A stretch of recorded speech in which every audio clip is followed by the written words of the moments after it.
share whether they can hear us, whether everything is visible. I think somebody's typing. That's good.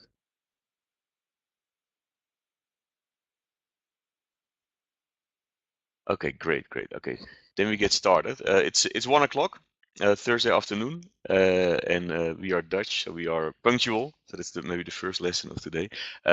My name is Mervin Bakker. I will be presenting today. Next to me is Gonze. Hi, I'm Jose. I'm the Education Promotion Officer at the office. Good. Okay, thank you, Gonze. Gonze will be moving to the other computer to type and to answer all the questions that you might have.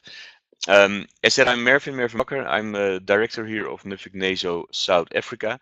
Neso stands for Netherlands Education Support Office, and that's exactly what we do. We try to support a cooperation between South Africa and the Netherlands when it comes to education and to student mobility. And we are based here in the Dutch Embassy in Pretoria. And today we are going to give you some feedback on what it is like to study in the Netherlands, what it is like to live in the Netherlands, and hopefully give you some practical tips. Um, Please ask all the questions you want to ask during the presentation. When I see it popping up in my screen, I will try to answer if it's relevant for all, and if I know the answer. And if I do not, then Gonze will be typing, and if we both don't know the answer, we will get back to you later on. This webinar will also be recorded. We can share the recorded session with you later on. And we also will send you the presentation I'm about to start up with you later. I'm opening the presentation right now. Can everybody see that as well? Great. Okay, then let me see how I can get it to full screen. It seems a bit more complicated. No, that didn't go well. I will open the presentation again. There we are. Okay, I see it's still with small screens. Anyway, welcome again to the pre-departure briefing 2018 done by Neso South Africa. We currently have 13 people attending. We do expect a few more.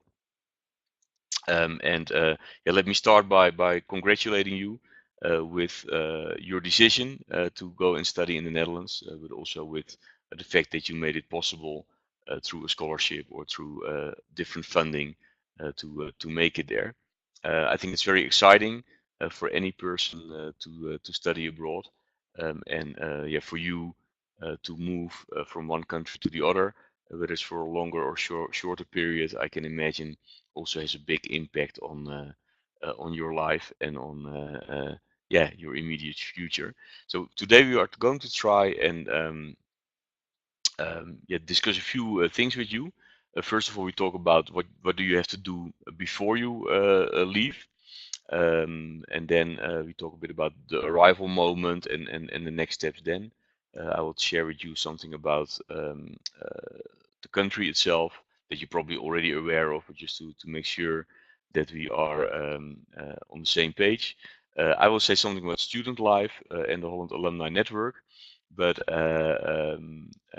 especially I will also have a special guest today who's called Robin. Robin studies at the moment in Utrecht. She is from South Africa, and she will also share a lot of info with us about how she experiences studying in the Netherlands. We expect her to join us around 1:30, so in 25 minutes time. Okay, before departure, the most important thing, of course, is your visa. This is how it looks in general.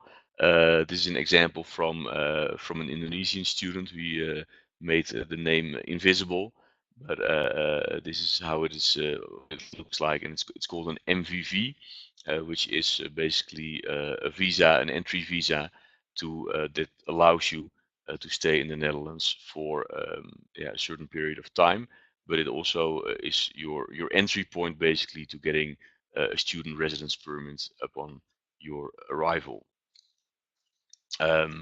If you are not in the process yet of applying for it, well, I hope everybody who's going to the Netherlands soon is already in the process of applying. But we have a very handy website that focuses on what you all have to do before you can go to the Netherlands, and it's called Pathfinder. To get back to the visa, what typically happens is that your institution, your university will apply for it. They apply for it to the Dutch Immigration Services, the IND, and you will be notified by your institution once your visa is approved, and then you can make an appointment with the embassy here to go and pick up the visa. Does anybody currently present here in the chat room have any issues with the visa application? Yeah, if so, then please ask us. Then we can try and see whether we can answer it. And yeah, us being based in the embassy also makes it easy to get information firsthand if need be. We also have a checklist for you that you need to prepare before you leave. I think it's wise to do. Of course, you need a valid passport, the entry visa we already spoke about, a birth certificate, and if it's not in English, it needs to be translated and verified. Medical insurance. Please also bring copies of your diplomas, and you need, of course, your admission letter and also your tuition fee receipts. Yeah, there's a question here, and somebody asks how long does it take. Yeah, it depends a little bit, but if you are not in the process yet and you have to start in September, you're already on the late side. But as said, your institution has to apply for it. So the first question you should ask is to your education institution. Have you already started the process, or do you need any more information from me before you can start that application? So that's the advice. Your university is really your entry point towards the visa. Okay, let me continue with the checklist. You should have evidence that you have enough money to support yourself. It can be through bank account, financial statements, but also, for example, through a scholarship letter stating what you will receive from that scholarship. If you have it, a housing contract, some important addresses that you would have in your phone, maybe also on paper, and your own tools, like your phone, your laptop, a camera, of course. And it says here also, don't forget your chargers and adapters. Yeah, that's true. Also make sure that you have bought adapters that can work with the 2-pin European system, because the South African system, I can tell you from my own experience, is truly unique.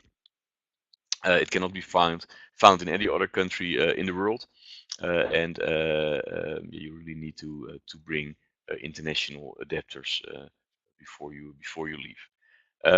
Summer clothes, winter clothes. At the moment it's summer. It's very hot in the Netherlands. It's already for weeks. It's above 25 and often above 30 degrees. Yeah, so definitely bring summer clothes, but also some winter clothes, because the weather can change instantly.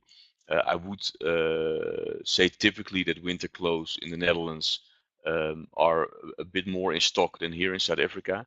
So just bring stuff that you already have, or buy a little bit, but the rest you can easily buy in the Netherlands. Good. Then we suppose and hope that everything went well, and that you arrive in time in the airport in Amsterdam. It's called Schiphol Airport. And of course, you have to go there through a passport control where your visa, but also you need your admission letter and your approval of your stay in the Netherlands, and that's very important that you do not put those documents in your suitcase, but that you bring them in your carry-on luggage in the airplane cabin, because you will meet customs before you see your suitcase at the airport. And it's a very often made mistake that people they don't um, uh, put all the documents in their carry-on luggage, but they actually put it in their suitcases as well.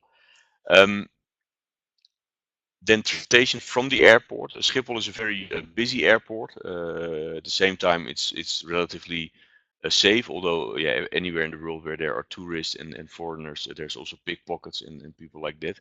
But it's a pretty safe airport, and there's also yeah, good signage on where you have to go. Typically, if you're not picked up, people take a train from the airport, and you can buy tickets at a vending machine already in the luggage hall of the airport. And yeah, maybe for the first day, it's good to just buy a standard ticket from one of those machines. And then later on, I will get to it later on in the presentation. You can find you can buy an OV chip card, it's called, which gives you access to all forms of public transportation. Here's some websites as well. NS is the National Railways, and the other one is of all public transportation companies to give you advice on which train to take and also uh, um, uh, on which platform the train leaves. And those things, yeah, it's good to do that before, but obviously your plane can be delayed, or you can just miss your train. And then also at the train station itself, there are uh, pretty good signages in place to tell you which platform you have to go and where the train goes. And if you still have doubts, you can just go to an information window at the train station that's within the airport to find your way to the right train at the right platform. Okay, once you have arrived in your student city, probably a few days later, you will have to report for the first time at the university. Typically, they organize introduction days for all students and have special sessions for international students. And yeah, they will help you, for example, to register at the city with the immigration services for the temporary residence permit, but also, for example, to make a medical appointment for a TBC health check that is required, and also they will help you with setting up um, uh, a bank. A bank statement. There's a question here. Could you please elaborate on the following? I have a 5-year Schengen visa. Would that suffice to enter the Netherlands and obtain the relevant permit? It depends a little bit on what your visa is, but typically the answer is no. Your Schengen visa will allow you to enter the Netherlands, but it will not give you access to apply for a temporary residence permit that you need to stay there for a longer period of time as a student. So according to my information, we would have to look into the specifics of Jesse. It means that you would have to apply separately for your MVV. Last point at this slide, I think quite important, and also yeah, I think you really should do that, is to register at the South African Embassy in The Hague. Later on in the presentation, you will find a website with more details. Okay. Second slide on arrival. You buy a mobile phone, local SIM card. Yeah, very much recommended. Here are some names of the main providers. Each and every one has coverage all over the country. And yeah, you can buy them anywhere and also upload. Usually students, they work with prepaid subscriptions. Another very important one is to get a bicycle. The Netherlands is very much a cycling country. We we cycle anywhere, especially within the cities, and outside of cities we use public transportation that works very well. Yeah, so there's a contradiction with South Africa, where you almost need a car, yeah, to get around. In the Netherlands, that's absolutely not necessary. Not only because the country is much smaller, but especially since bicycles and public transportation work so well. It is advisable though to get a good lock or more than one lock for your bicycle because bicycle theft is very common in the Netherlands. Question here on an official passport. I think that somebody means a government passport. Again, we would have to look into the specific situation, but according to my knowledge, also with official passports, you need to get a residence permit as well if you plan to stay for study reasons, but we will have to check that. Then the last point on this slide, to purchase an OV chip card. OV chip card is a OV is a Dutch abbreviation for public transportation, and chip card speaks for itself. It's a card that you can put money on and that you can use in any mode of public transportation in the Netherlands. So whether it's the subway in Amsterdam, the tram in The Hague, the bus anywhere in the country, or the train, you can use this OV chip card. The only thing you have to make sure of is that there's enough balance on the card, and you can easily add balance at the vending machines at any station with your credit card, with your bank card, or even in some cases with cash.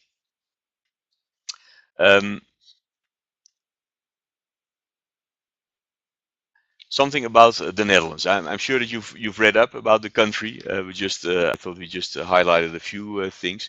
As you can see here on the map, it's a very a small country.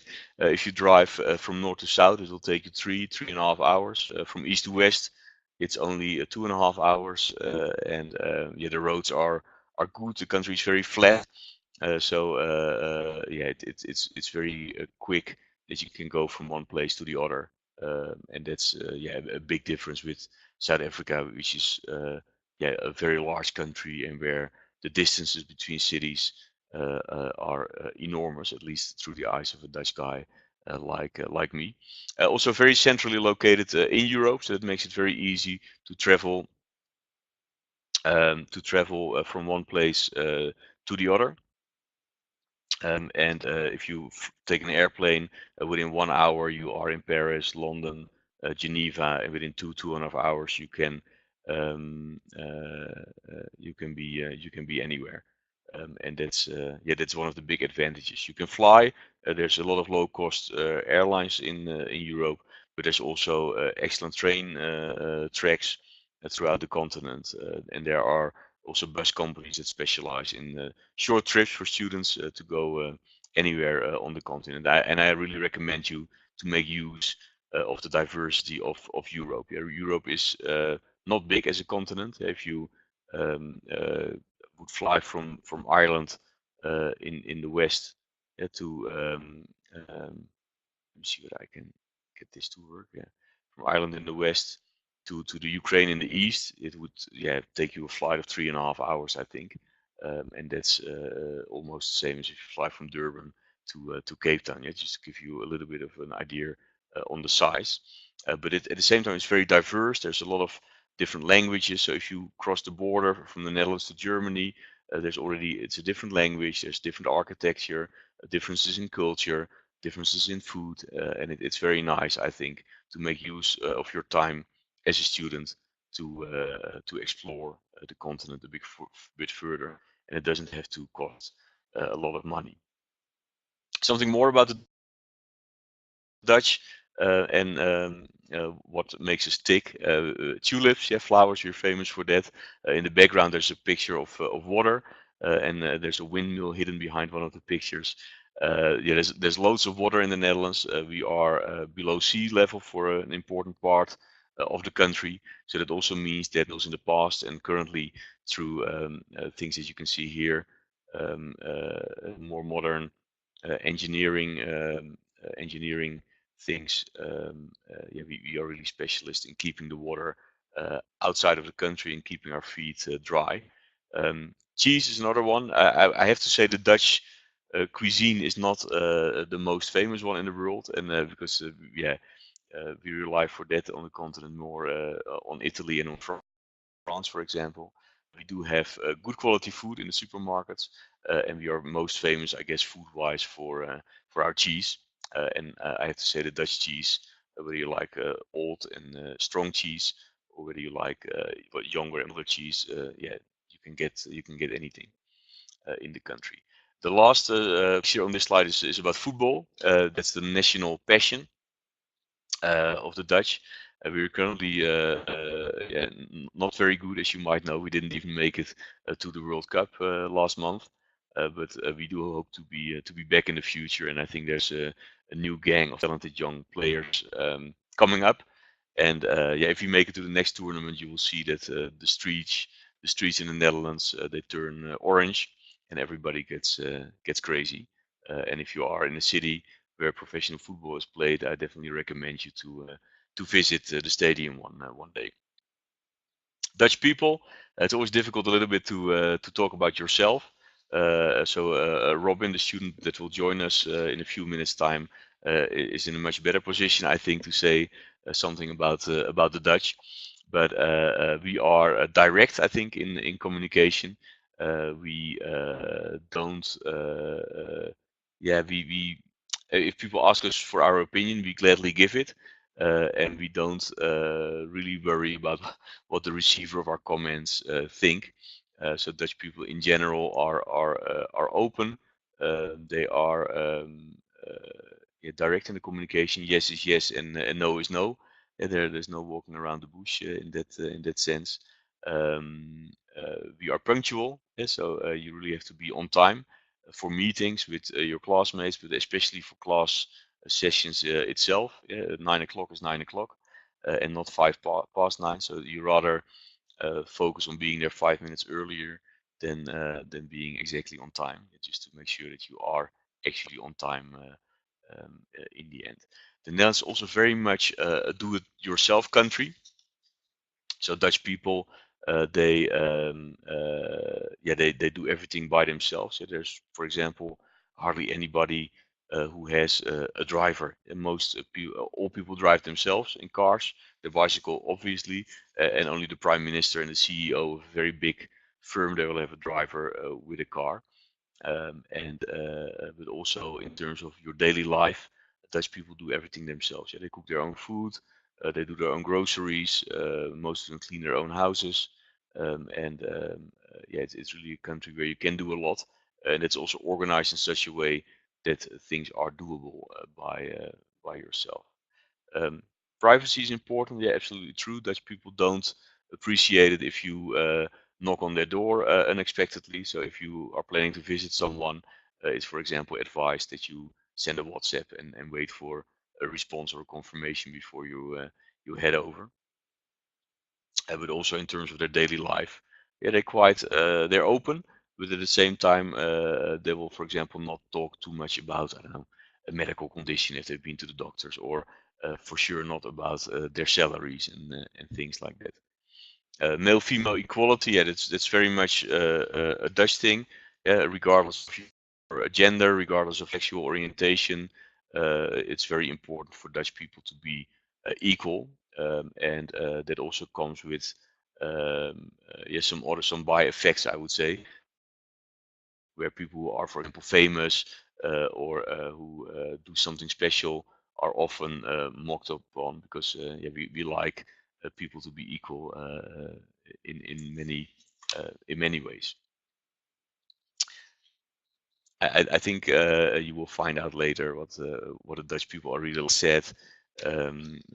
Robin will also talk a bit more about it.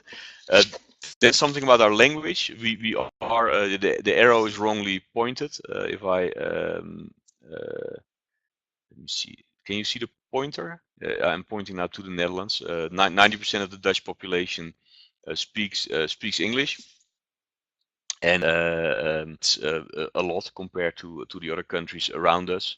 If you learn, it's only 56%, Spain 22%, and it means that even though the English in the Netherlands is not always perfect, you can make yourself understood in daily life, especially in the bigger cities. So any student town, the people will speak English, and it makes going around in the Netherlands a lot easier. So there's no need to learn Dutch. For those of you who speak Afrikaans, there are quite a few similarities. For me, when I read Afrikaans, I can read it without any problem actually. Listening is a bit more difficult, and speaking is impossible. I won't try that. But yeah, if Afrikaans is your language, then you will find similarities and you can read signs.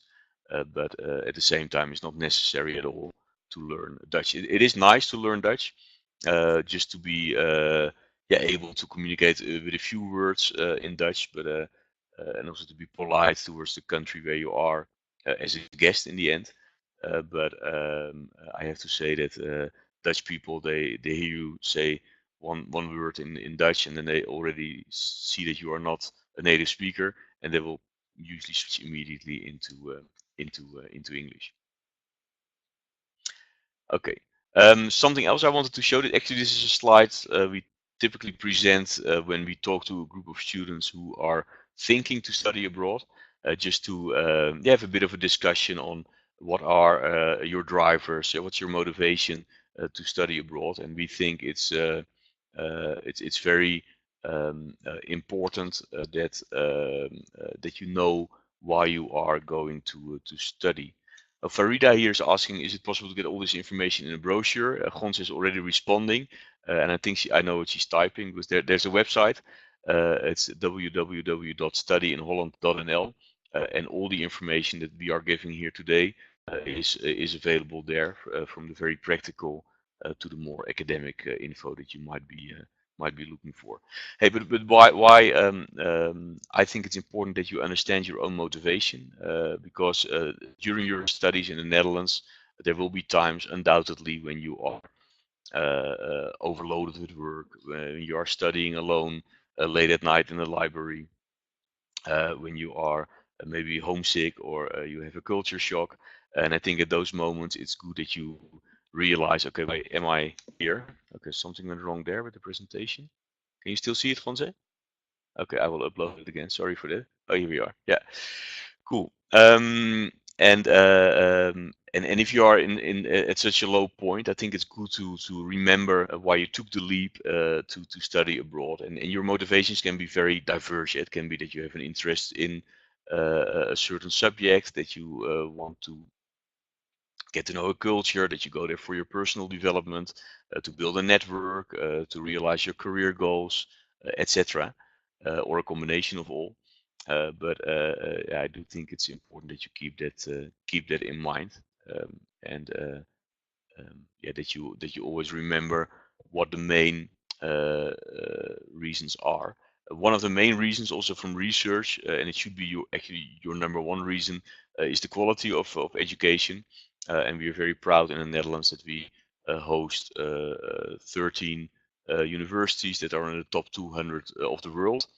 For such a small country, that's quite a big achievement. I think with that number of 13, we are behind the US and the UK, obviously, but at the same level as, for example, Germany, and ahead of much bigger countries like Japan and France and Australia. So that makes us proud, and it also says something about the quality of the education system overall, and of the quality of education that you are going to receive when studying in the Netherlands. So if you ever doubt why you went to the Netherlands, then keep in mind that you are studying in a country with a world-class higher education system.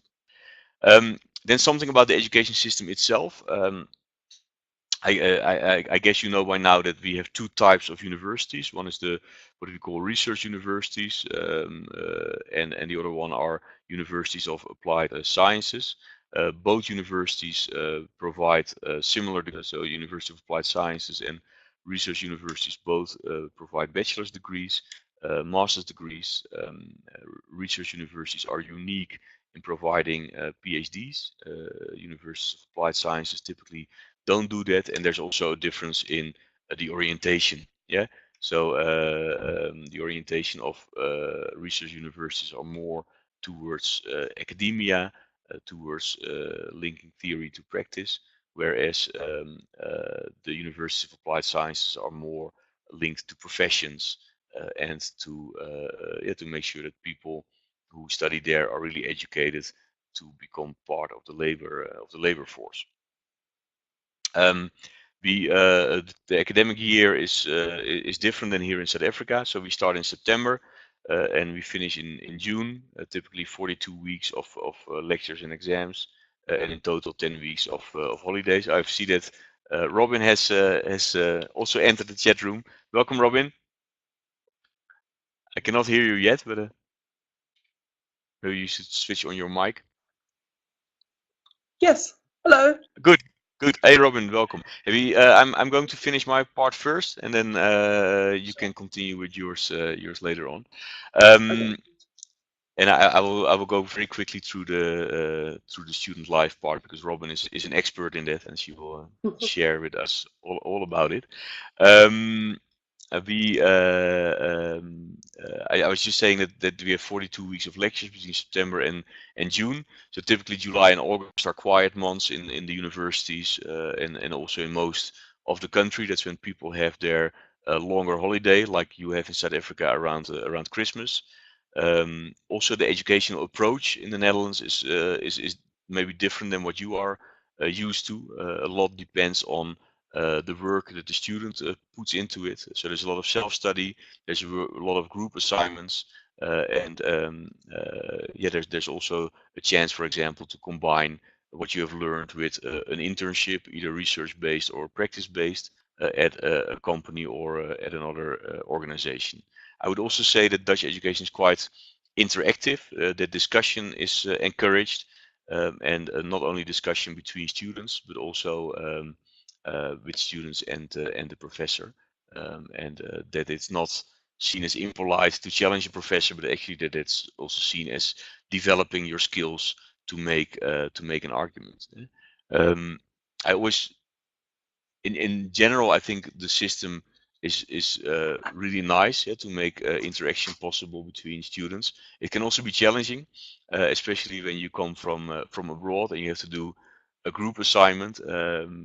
I always think of this example where suppose you have to work in a group of 5 people, one student from the Netherlands, one from the States, one from China, one from India, and you from South Africa. And together with those 5 people, you have to find a solution to a problem and then present that to your professor and to your fellow classmates. And it sounds very nice and international and cosmopolitan and from a distance, but it can be quite challenging and even frustrating to work in such groups because maybe the person from the States talks a lot, the Dutch person also talks quite a bit, the Indian talks a lot, and then the Chinese says absolutely nothing, and you are somewhere in between. And then together with this group of very different people, you have to come up with that solution or to that specific case. Yeah,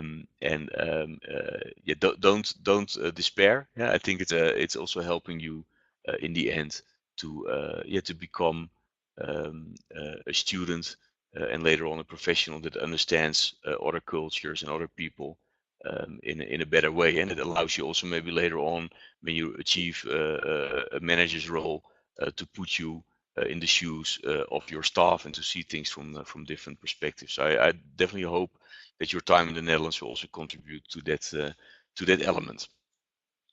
Something about the relation in the classroom here visualized. I think I touched upon most of these. Informal, I think that's a very important part. Yeah, also in terms of dress codes. I think in that case it can be compared with South Africa, where also I see in university campuses that everybody's wearing their own clothes basically and what they feel comfortable in. And the same goes for the Netherlands, but also in communication with your professor, it's quite informal. There's respect, mutual respect, but there's no need to feel any distance between you and the professor. The grading, I think that's a point to discuss briefly. The Dutch grading system in general, scores quite low. Yeah, so it's a passing grade is a 6, even a 5.5. Sometimes is good enough because that's rounded up to 6. And most students, I would say, they score between 5.5 and 7.4. And to get higher marks, if you score an 8, for example, that's already seen as really very good. And to get a 9 or a 10 is extremely difficult. It might happen occasionally at one subject, but to get that on average is very difficult. So don't worry about your grades too much. Dutch students are typically very happy if they pass, and they are not too bothered with getting excellent marks.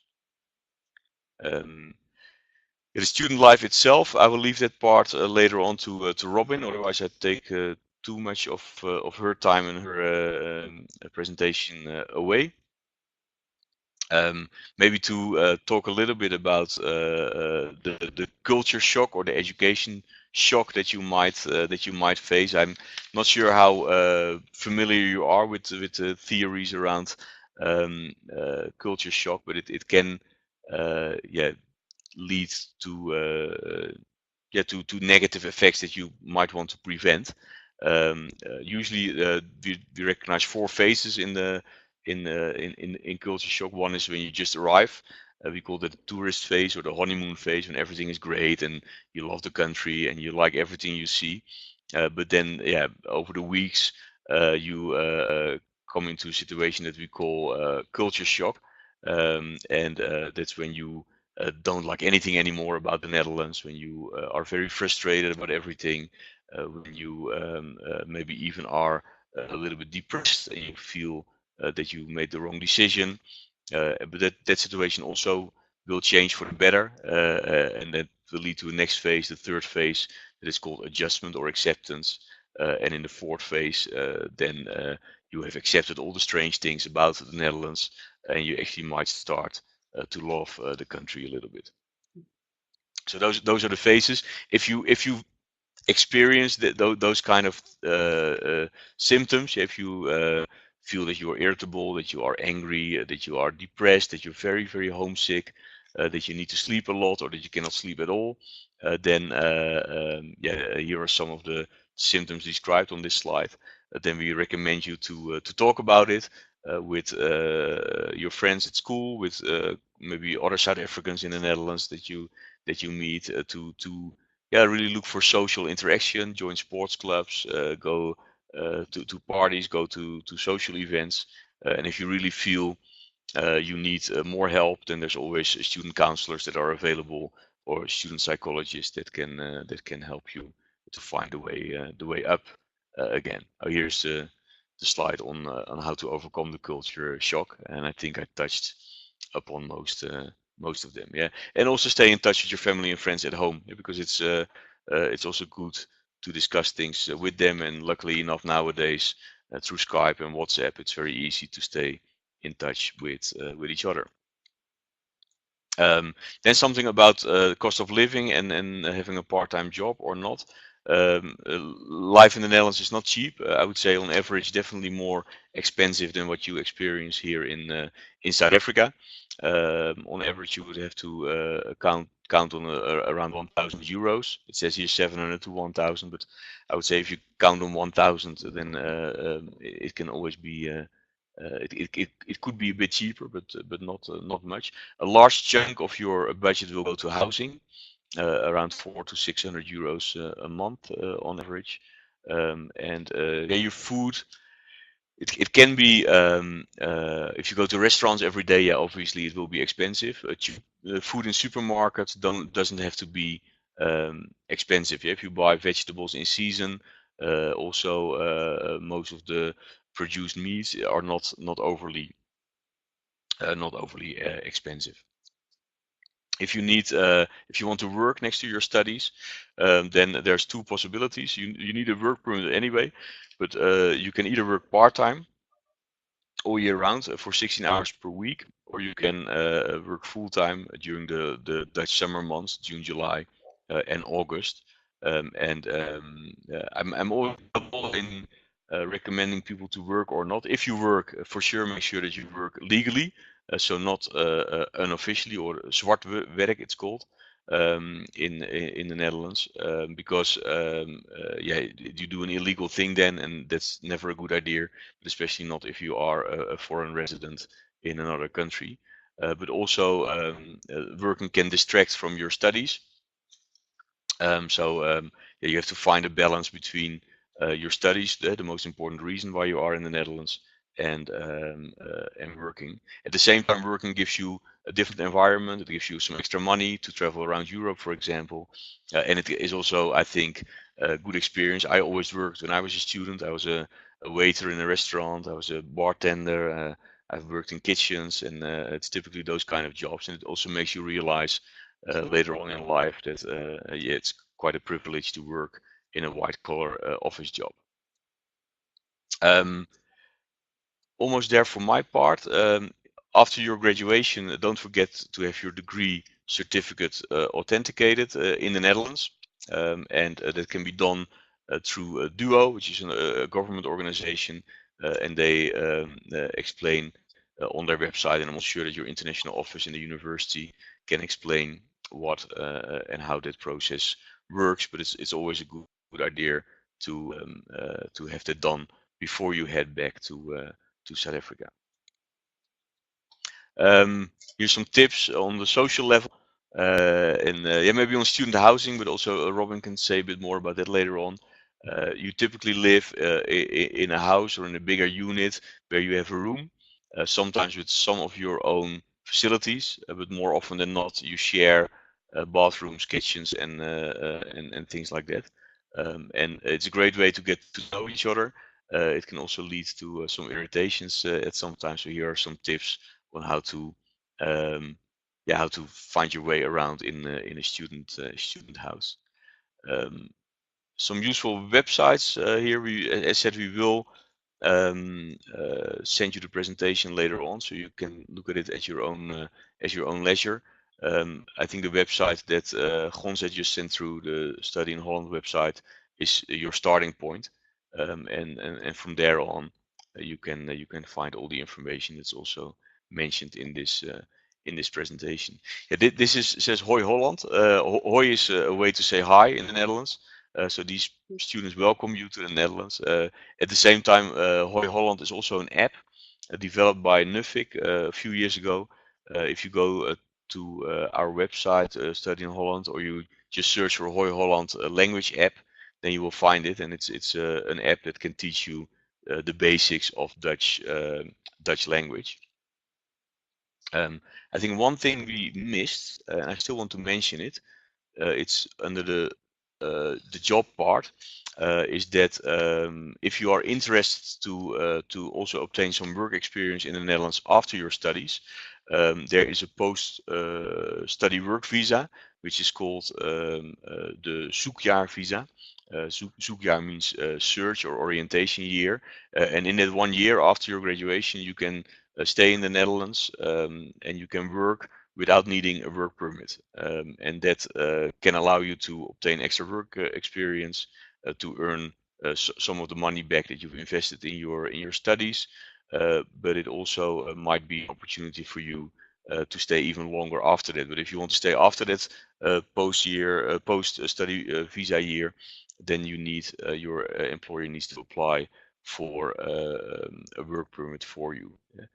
In general, I encourage this. I think it's a great idea if you can combine your studies with a few years of work experience abroad, because when you return then to South Africa with both study and work experience under your belt, yeah, it's you have so much more to add to the labor market here. So I think that's yeah, if there's possibilities, that could be good. I have to be honest and open about it, though. It's not always easy for non-Dutch speakers to get jobs, and some sectors are more suitable for it than others. If you want to work in ICT, for example, it's easier to get a job than if you want to work in the legal sector, where Dutch is still very much a requirement. I think I will leave you here at this point. And I will get back to you later on after Robin's presentation, when we will both answer questions. I'm trying to switch between presentations now. First, I will close this one, and then I will upload Robin's one. Here we are. Oh, great. Yeah. Good. Robin, can you take over from here? And thanks for joining us. Yes, sure, no problem. All right. Okay, so hello everyone. I'm Robin, and I'm currently studying in the Netherlands. So I'm from South Africa and grew up in Durban, and now I'm studying at Utrecht University. And yeah, I'm in Utrecht at the moment for the holidays. So I'm just going to tell you a little bit about student life in the Netherlands and what you can expect. And obviously, all of our experiences will be different, and it'll depend on where you're living, where you're staying. But there are a lot of things that we can learn from each other as well. And first of all, as well, I wanted to say that living in the Netherlands is a really amazing experience, and you don't have to worry. Like I'm sure you'll all have process. So yeah, so I'm going to be just telling you a bit about what to expect from education, adjusting to Dutch life, about the cost of living, adjusting to the weather, and anything else like that. And also, we can answer questions at the end. So if anything comes up in the presentation that you have questions about or you're uncertain about, oh, sorry, I see someone just said they can't hear me. I'll try putting on these earphones.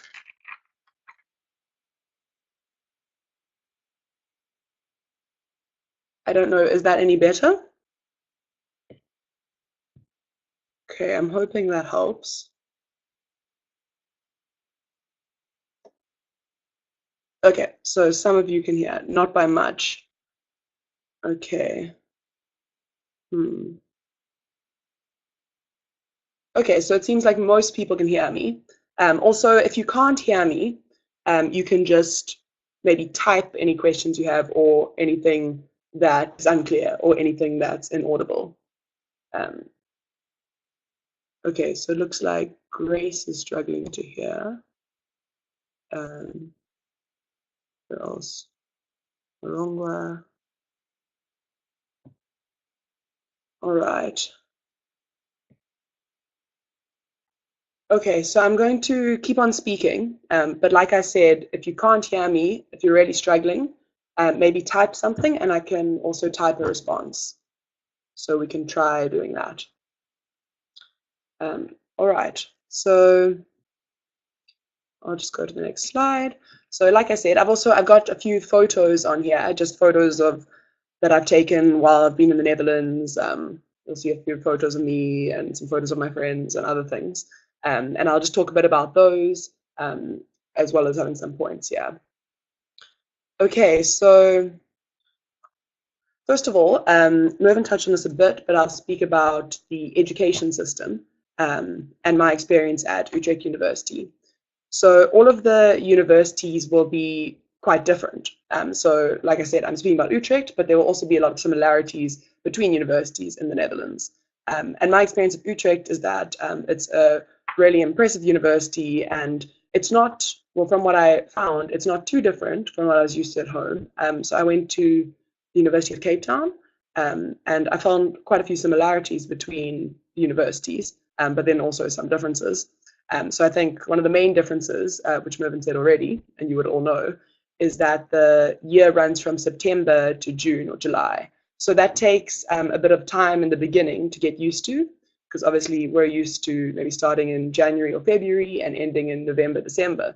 So it is quite a change, getting used to the different holiday times and also being at a different time to everyone back home. So if you have friends who are still studying at home, it's quite strange when they're on holiday while you're still working and vice versa. So that takes a bit of an adjustment. And then also, I know at Utrecht University, they have a block system or block structure.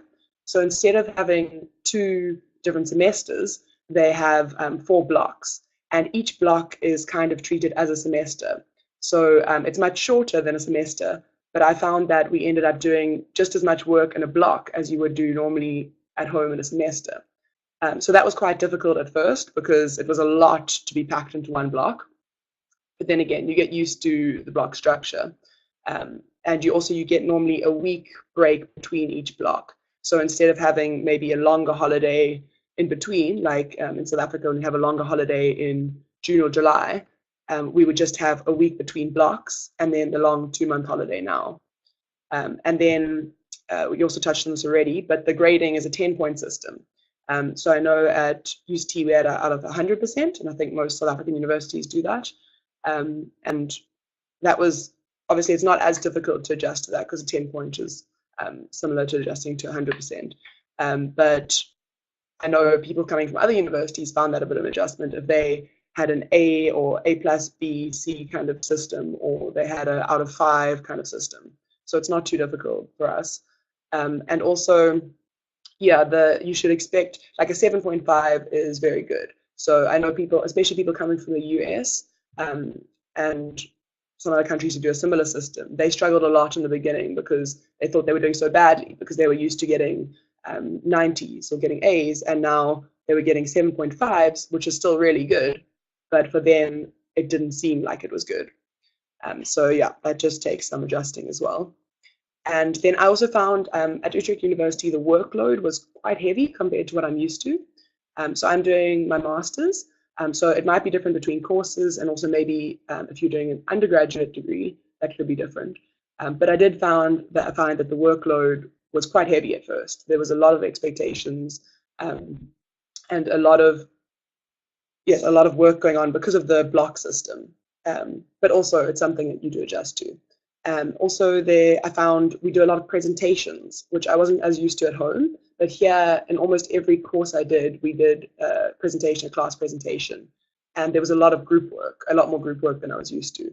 So that's also something to expect, so that you will be doing presentations and group work, probably, also depending on your university and your department. And yeah, I found the teaching style to be quite similar to what I was used to, but the teachers are all quite relaxed, and I found very approachable. Yeah, everyone was quite willing to help you, and if you go and speak to your lecturers after class, most of the time they give you their time and they're happy to answer any questions you have. Although this again differs between courses. So one of my roommates is studying, she's studying international business, and she said that her lecturers were a little bit less, it was a little bit less easy to approach them. And I think that's also because she had such big classes, whereas my class was a lot smaller. So it does depend on the lecturers, but I found I was studying in humanities, doing gender studies and social development, and the lecturers there were very accommodating, and they were always willing to meet with you after class or to set up an appointment with you. But I think in general, most lecturers are like that. Most lecturers are accommodating and will help you when you need the help. And also something Nova mentioned earlier is that the classes have a lot of international students, well, most of the classes, and especially in classes that are offered in English, there'll be a lot of international students. And I found this to be one of the best parts of the studies, is that you're meeting people from all over, and you really get such a different range of ideas and perspectives. And I found we ended up speaking in class a lot about what we were used to and coming from the different backgrounds and bringing in a whole new set of knowledge. So yeah, I really like that. But it is sometimes it's difficult in group work because you all have very different ideas of how to present things, or even ideas of how to work, how to think, how to relate to people around you. So again, it can be a good thing, but it can also be quite difficult at first, getting used to that. And I think another thing was in the beginning, there were a lot of new theories and things that I hadn't heard of before that were maybe more specific to a European context. So other students coming from EU countries or European countries seem to know certain theories or know certain know certain teaching styles, or know certain content that I hadn't been exposed to before. And again, that meant I had to do a bit of extra work at times. So I had to go and read up and speak to people and do extra research. But also that was quite interesting, I found, because you're really opening up this whole new set of knowledge that you hadn't been exposed to before. Yeah, so it does take adjustment, but I think the education system is really good here, and you'll benefit a lot from also a different type of education system. Okay, so yeah, the next slide is just on adjusting to Dutch life. So yeah, one of the main things that people might be nervous about before coming to the Netherlands is the fact that the official language is Dutch, and that most people speak Dutch.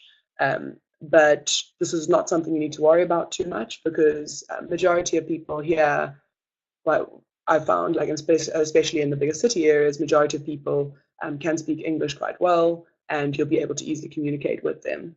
And also, especially in the university circles, almost everyone that you approach or that you need to ask for help will be able to respond to you in English. So the language I haven't found to be an issue at all. I have, in the beginning, I went on a short Dutch course, so just learning the basics, and that was quite useful as well, to just know some of the basic phrases. But also, if you speak Afrikaans at all, or if you know any Afrikaans, that helps a lot. So yeah, so Afrikaans is my second language, so I found that was very useful with just being able to recognize the words or recognize certain things people were saying, and especially with reading.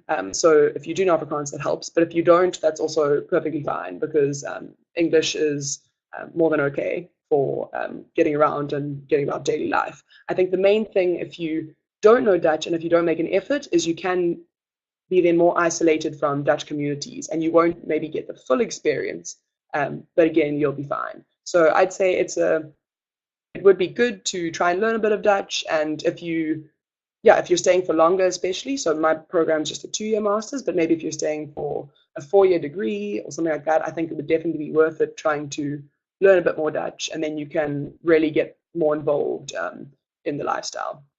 But again, you don't need to, so that's fine as well. And if you want to, when you first arrive, there are quite a few Dutch courses that are on offer, so just basic Dutch, so how to ask something in the supermarket or order something, greetings and all of that. There are quite a few courses you can find online, or even free courses. And yes, so the next thing is on cycling and public transport. So this is one of my favorite things in the Netherlands, I think, is the cycling, because it just makes it so easy to get around, to travel, and you don't have to worry about paying for the transport then, and also good exercise, and there are bike lanes everywhere, so it's very easy to access majority of places by bike. And about buying a bike here, you can, sorry, keeps on switching slides. Oh, sorry, I see someone also was asking in the group. Oh yes, so there's a question about purchasing an OV chip card student package. Yes, so with the OV chip card, I would definitely advise getting an OV chip card, so that you'll use for the buses, and you'll also use for the trains and basically any kind of transport within the cities. So you can either get, you can buy at the train station, or you can just pay when you get on the bus, but it's best, because you'll be living here for a longer time, it's best to get a OV chip card. So I got a personalized one, which you can just order online. I'm not sure about, I think there are discounted rates. I can't really remember now, but you can go online. So if you just type OV chip card, ordering an OV chip card, you can get that. And I got it ordered to me in the first few months of being here. And it definitely helps to have a personalized one, because then even if you lose it, they can find your name on the system and they can see, okay, you have checked in, or it just helps you a bit with that. And it's nice to have the personalized one as well, because it's a bit more official. But otherwise, you just get the blue one. So the personalized one, which you order, you just pay like a small sum online, and then you order it, and that's yellow, and then the other one is blue. And you can just load credits onto there as well. So you can load it at the train station, but also there are a lot of shops where you can load your credits onto the chip card. And the public transport is very good. It's very easy to get around. So I live about 15 to 20 minutes outside of the city center, and I study in the city center. And I could use the bus. I normally cycle, but if it was really bad weather, I would just use the bus. And the bus is very easy to get everywhere. And then if you're traveling within the Netherlands, so say from Utrecht to Amsterdam, or between cities, the train is really good with that as well.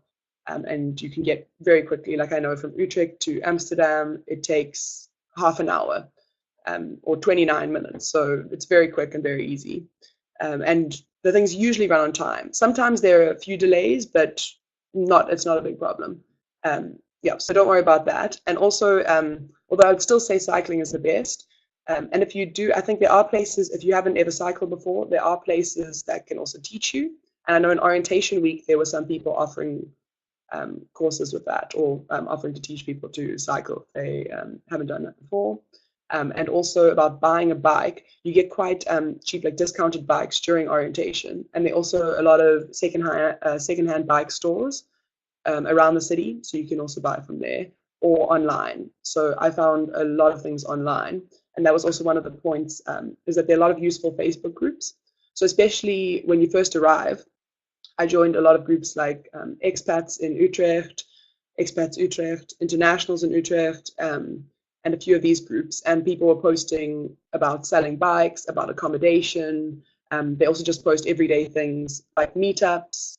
And it's just very useful to be on these groups. So maybe even before you go, just search, depending on what city you're in, maybe search internationals in and the city name, or expats in and the city name.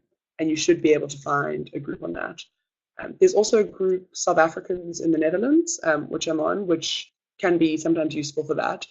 I find most of the people in the group are people who've relocated to the Netherlands, and it's mainly older people, so not students as much, but they do also post quite useful things, and maybe events linked to South African events, or sometimes they post about South African foods they found here, or South African stores that are available. So yeah, so that's quite useful. And I see someone's asking, do they have Uber? So Uber's doesn't really run here. So I've seen once or twice when I've tried to look for it, there's been an Uber, but it's not very frequent and it's not very reliable, which is quite an adjustment, because I know at home Uber's one of the main ways. Oh, sure. Okay, I see. Would you mind putting your response in? Okay.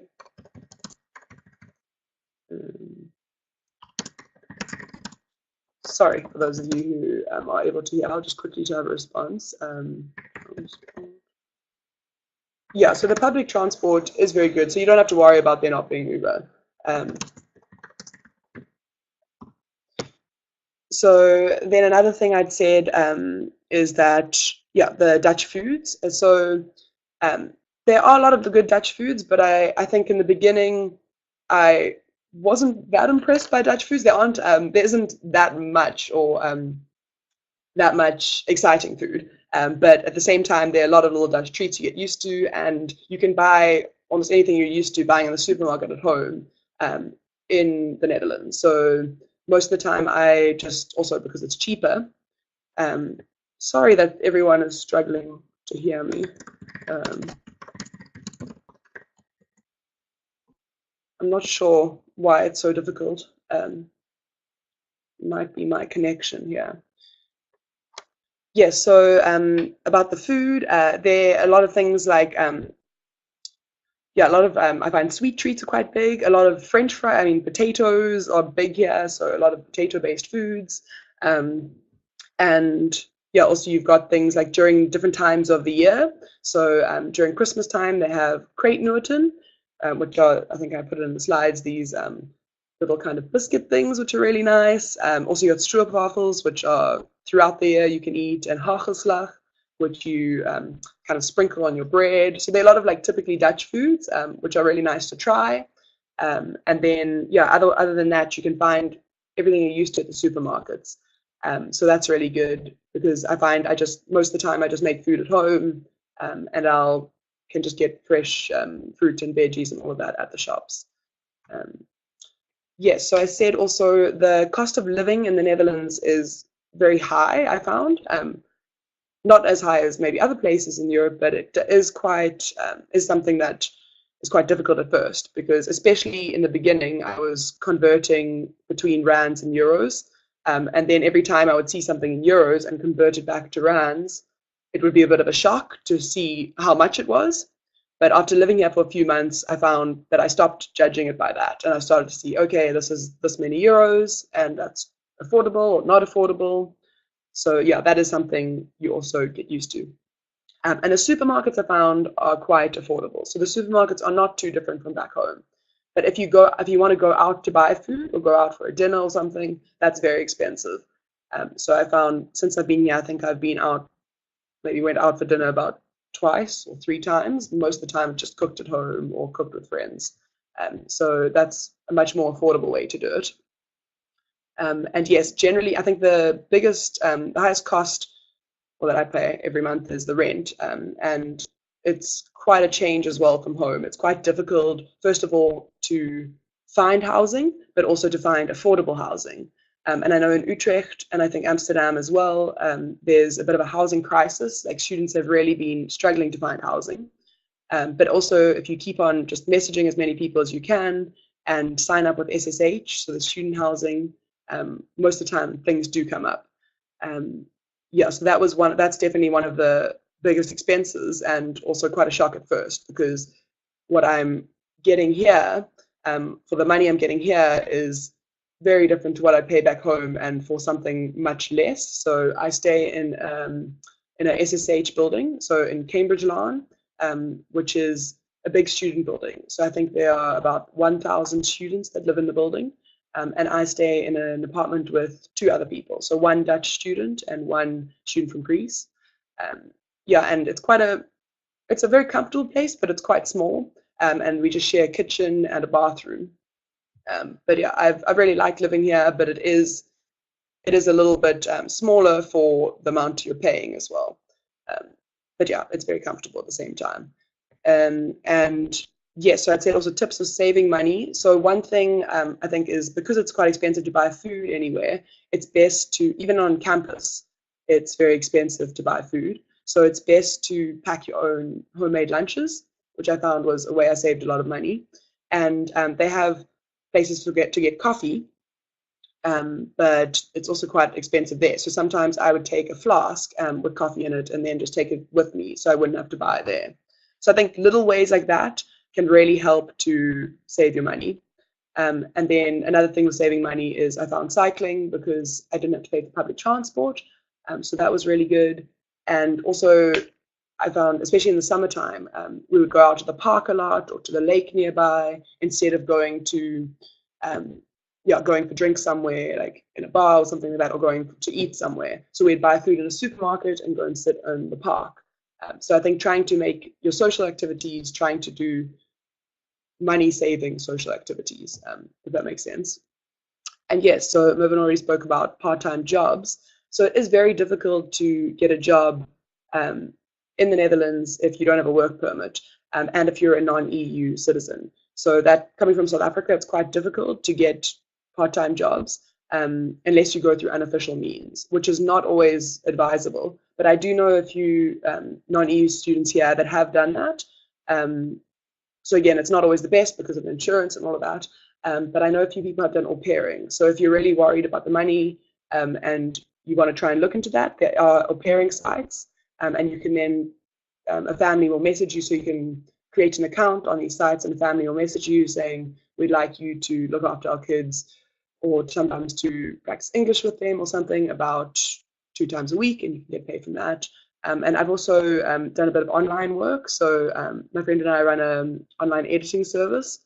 So that's also a good way. If you want to earn money but you don't have a work permit, you can do a lot of online work, which has been good. So that's the only way that I can think of if you don't have a work permit. And that's also obviously still unofficial. It's not unofficial because you're doing it online. I think it's not unofficial. Yeah, but that has been one thing which is quite difficult, because at home I was used to being able to do part-time jobs to get an extra money and to help with like funding your studies. But here it is very difficult. So you have to be very careful with your money, and then also if you're looking for jobs, yeah, you have to find another way to do that. And then I think someone was asking about, yes, someone said, I'm struggling to find a suitable place for myself and my partner at a good price. Any tips? So the one thing I'd say is try to go on also Facebook groups, try to message everyone you can think of. If you have any contacts in the Netherlands, try and use those, and just keep on trying. I mean, that's a horrible thing to say. I know it's very frustrating, but I think the best way is to just message as many people, even if it's something you think, oh, it's a bit far out, or oh, it doesn't look like what I'd really like. Rather go for that, and then you can, then you can maybe look for something else when you're here, but try and just take whatever you can get in the beginning. And also realize that it's not going to be maybe what you're used to. So I know housing will be a big problem, well, for some of you. Some people also get lucky and manage to find a place quickly. But don't worry, like if you're struggling with housing, don't worry. Everyone goes through, or most people go through that. So you're not alone in this. And then if you really don't have anything when you arrive here, try maybe looking at Airbnb, like rent out an Airbnb in the beginning, and then go and visit places here, because I know some places they want to meet you in person before they offer you a room. So that can also be a way to do it. Yes, but good luck with that, because I know that a lot of people have been super stressed about it, because obviously that's the first thing you want, is to have a good place to live. Yes, I think that was all over here. Yes, and then I'd put the weather on a separate slide, because I think the weather was one of the things that took the most time for me to adjust to it, just because it's so different from what I'm used to. And yeah, so I come from Durban, and obviously Durban has a very warm climate. So now adjusting to the weather where you actually get a winter and even a snowy winter. So I know this year we had, I think, one of the coldest winters, and then also one of the hottest summers. So it's been very extreme. So during the winter, it snowed for about a week here, which is also really exciting, especially if you've never seen snow before. So I got really excited about it and was out taking photos and enjoying myself in the snow. But I think a lot of people who've seen it before, for them it's just maybe a bit of a nuisance, or they don't enjoy it as much. But yeah, also one thing is in the winter, it can be quite difficult to cycle. So then you would end up using public transport more, because obviously you don't want to cycle on the ice. And then it can rain a lot. But you see that you also find that Dutch people will cycle in all types of weather. So no matter how much it's raining, even the snow, you'll always see people out on their bikes. And yeah, I didn't find that the weather generally kept people too much in their rooms or too much inside. But it does take a while to adjust to this. And I know people I've spoken to have said that the weather was maybe one of the most difficult things for them coming to the Netherlands, just because it's so different to what you're used to, and maybe you're indoors a lot more, and you're not used to being cold, and people aren't doing stuff as much in the winter. Yeah, so that's, I think, definitely the most difficult period for me with adjusting, and also maybe missing home was during the winter, especially because of the differences, of because it was summer in South Africa. When it was winter here, I would see photos of everyone enjoying themselves out in the sun and on the beach, and I was in the cold. So yeah, they're good and bad parts. Good because it's exciting and it's different. It's nice to have a bit of a change from living in a country where you don't get as extreme weather patterns. But yeah, so that was one of the things. But also when you go indoors, in most places they have heaters, and you've got things to get yourself out of the cold, and in the university the heaters, so it's not too bad with that. But you do need to prepare for this with clothing. So I found even the warmest winter clothing I had from home wasn't really warm enough for here. So I had to buy quite a few new stuff. Like I had to buy a big, like a proper winter coat, because what I thought was a winter coat at home wasn't really suitable for here. So I had to buy that. And then also you definitely need gloves. I normally wore 2 pairs of gloves when I was cycling, and then I'd always wear my beanie and my scarf and thick socks and like good boots. So yes, you do need to be prepared with the clothing, but you can buy clothing here, so that might be better. So take some warm clothing with you, but then also maybe set aside some money to buy a good winter coat here, just so you can survive when it gets really cold. And then in the summer though, the temperatures get back to what you're used to. So even here the other day, it got to 36 degrees Celsius, which is obviously very hot. So that was really nice, getting back to the summertime. And also the summer here in the Netherlands is really great. Like there's so much to do, and people are always outside. And I think because when you've experienced the winter and the cold in the winter, you really appreciate the summer so much more. So you'll see if you go like cycling during the summer, everyone's playing, like they'll be having a braai outside and eating food and picnicking, and there's just so much going on, which is really nice. So that's really good. And then I put a point here as well about Bayan radar, which is not sure if I'm saying that right, but it's the app. So you'll hear, if you speak to majority of Dutch people, they'll tell you about this app and say, if you ask them anything about the weather, because it tells you when the rain will come in, and it shows you, it shows you what to expect with the weather. So everyone swears by that here. So if you hear them talking about this, I just put that there so you'll know what they mean. Basically, it's the weather app, and it's very accurate weather app. So it kind of tells you everything to expect. And then you can know also, okay, I can go out at this hour and I won't catch the rain, or if I go then, I will be caught by the rain. So that's really useful. Yeah, so I think those were most of the points. And then I just also had a few more photos. I don't know if anyone, is interested just seeing some of it. I'm sure you've done your research and you've seen a few photos of the places you're going to stay and of the country. But these are some of the photos I've taken while being here. And I'd also advise you to do a lot of traveling around the Netherlands. It's quite, like, everything's very close by. It's a really small country. So I think the furthest you go, really, well, the furthest I've been at least, is about a 2-hour trip, and you're in a completely different part of the Netherlands. Where back home, 2 hours doesn't take you that far. So yes, I'd say do as much traveling as you can. Go to different cities. So I've been around quite a few different places while I've been here. And there's so much to see, and also things are very different in different parts. So even like the south of the Netherlands is very different to the north. And yeah, I have a photo here of Keukenhof, which is like the tulip farm where they have, I think, for 2 months or 1 month a year. You can go and visit there, and I definitely advise that. And then I have a photo from Amsterdam when it was really cold. You can skate. They had like an outdoor skating rink, and a lot of the canals also really nice. So in Amsterdam and Utrecht and a lot of the cities in the Netherlands, they have these long canals, and it's definitely worth going on a boat trip.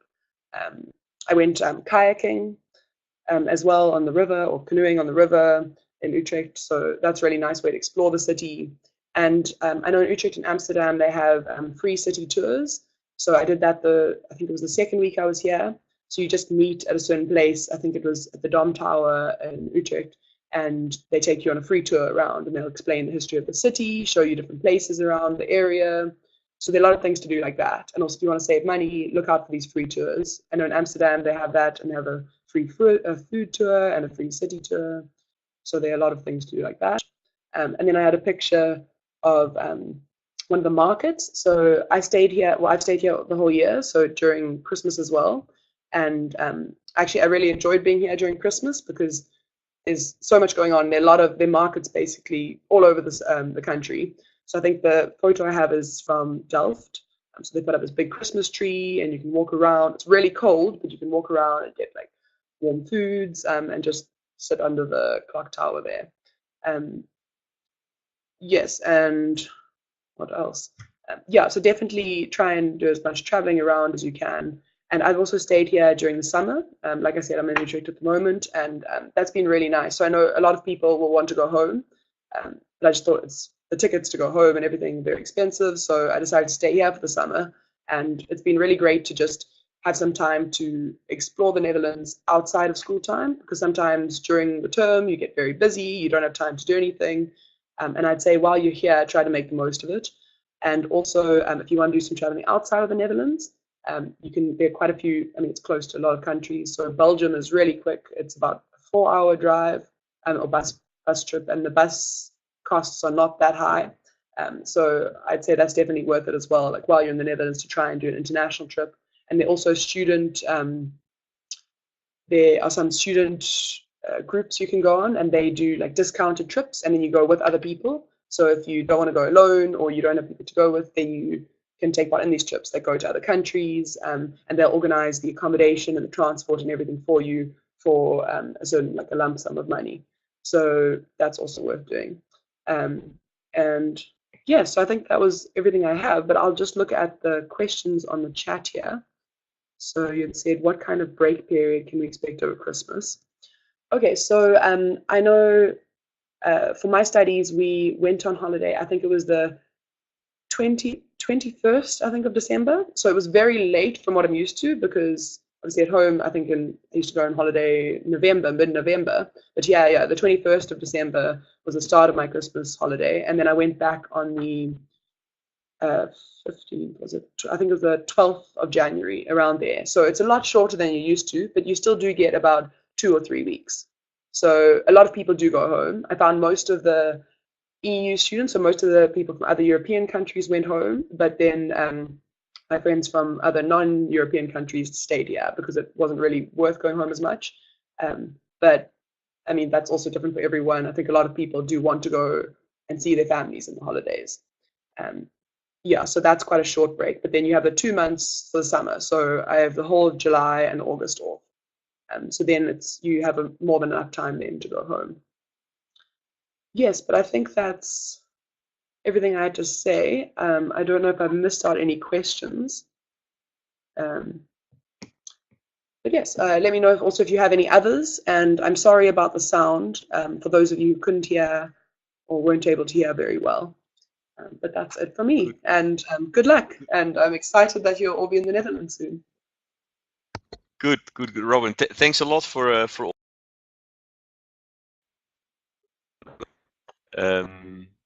I suggest that we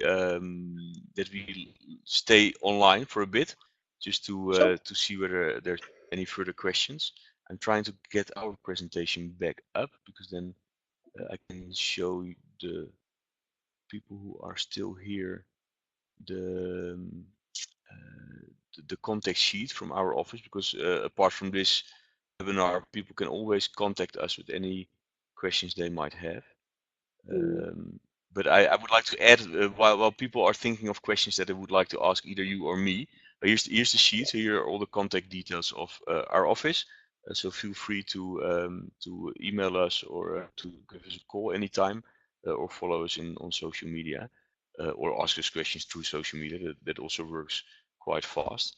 But while our guests who are attending still think of questions, I would like to add a few things to what you said. You spoke about the food, and I fully agree with you. The Dutch food is not very exciting. If I compare with South Africa, the quality of your meat, for example, here is spectacular compared to any country in the world. And that also goes for the Netherlands. So it's difficult to find the same quality steak that you're used to in South Africa. At the same time, on average, the quality of products in the supermarkets is good. And if you go to specialized shops, you will find more. One of the positive sides, especially if you live in the bigger cities like Utrecht or Amsterdam, is that the Netherlands is a very multicultural country. So you can find all kinds of food from all over the globe very easily. I find easier than, for example, here in Pretoria. You can find foods from Northern Africa, from all over Europe, from the Middle East, from Indonesia, China, Thailand, in the Netherlands, and often also quite affordable. So if you're into that kind of food, then that's also possible. I wanted to say something about the weather and the buienradar that you mentioned. I don't know if I explained it very well. Yeah, it means, if you translate it into English, it's a rain radar, and it's an app I recommend you to download, because it will predict very precisely where the rain will fall. And if you are planning to cycle from station to your house, for example, then it's pretty wise. You want to play tennis or something, it's pretty wise to look at that. Housing, yeah, you explained very well in the bigger cities again, Amsterdam, Utrecht, Rotterdam to a lesser extent, The Hague as well. It can be difficult to find housing. Don't despair. Everybody is struggling with that. I was studying many years ago. I also had trouble finding a house, and I studied in Utrecht as well, but I ended up living in Amsterdam for a few years before being able to move to Utrecht. So that happens also to Dutch people. In the smaller cities or in other cities like maybe I don't know, Groningen or Enschede or Maastricht, it's a bit easier typically to find or Wageningen to find houses. And the last thing I wanted to say, because I missed part of your presentation, I walked out a little bit, and I don't know whether you said something about it. The safety in the Netherlands. It's of course you always have to be alert, pickpockets, things like that. It does happen. Also late at night when you cycle, maybe especially as a woman alone. Yeah, people do it, but you have to know the neighborhood that you cycle in pretty well. But across the board, the Netherlands is very safe. You can walk around. You can, I found it. I was back over the summer for a few weeks. I found it very refreshing compared to South Africa to be able to walk around here and not to look over your shoulder all the time. So it's I wanted to emphasize those things. Yeah, I found also, yeah, that was quite strange at first, even that there aren't fences around the houses or anything. You can, a lot of the time, people leave their curtains open and you can actually look straight into someone's kitchen or someone's house when you walk past. So that was a bit of a change. But yeah, it's very safe. I haven't felt unsafe at all living here. Yeah, so that's not something to worry about. You obviously have to be careful wherever you go, but yeah, you don't have to worry about safety. Yeah, and I would say in general around tourist areas, yeah, if you go for the weekend to Paris or to Amsterdam or what, then there's more criminality there. But most of the times it's not armed. It's usually pickpockets and things like that. Yeah. I think there were some other questions, I think. About work, yeah. Okay, about work. Yes, so Jesse, you're asking, it's easy to find work if you're an EU citizen. Oh, yes, so EU citizens, most of the jobs you look at here will say for EU citizens. So, for example, a lot of people do delivery, so like Deliveroo or with Uber Eats, and they deliver things on bikes, but that's only for EU citizens or people with a work permit. So there are jobs like that where, as a student, you can't do that, or as a South African student at least, you can't do that. But like I was saying, the only jobs that I know that have been available are ones that are not official. Things like au pairing is quite big, or also like teaching English maybe, and then online work. I'd say are the main options if you really need to do some part-time work to get money for living here. Yeah, and the fact that we EU citizens are mentioned is that doesn't mean that we don't like people from outside the EU, but EU citizens are equal all over the EU. Just like when you apply for a job here, it states very often South African citizens and residents, and people from outside cannot apply or need a work permit. So that's the same, actually in the Netherlands.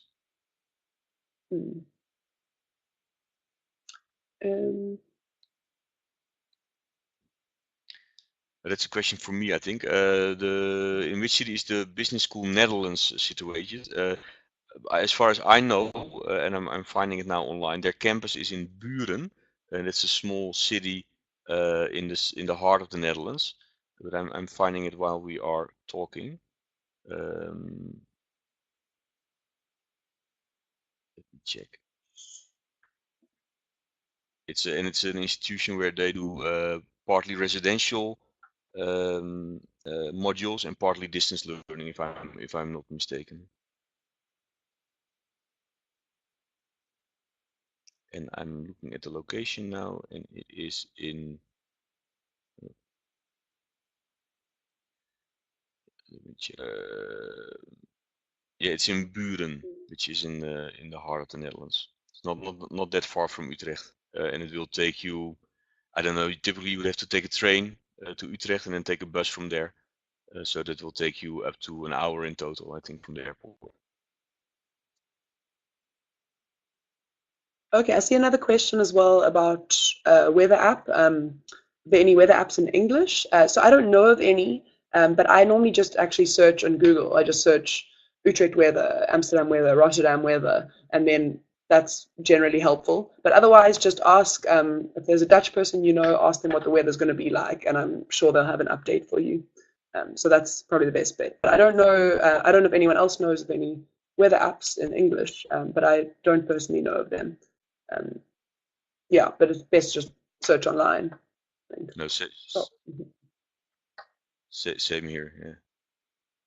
And I know the Buienradar one, which is actually it's not difficult to figure out. Oh, sorry. I'm just shifting my presentation. It's not difficult to figure out if you don't speak Dutch what it is about. it's about cities and about the weather and about the days of the week. But I agree with Robin. Otherwise, also like how I find the weather here, so they just search online on Pretoria weather, and then it gets me to the right places. And your phone will adjust automatically. Typically, it will also give you the weather in the city where you are. Mm.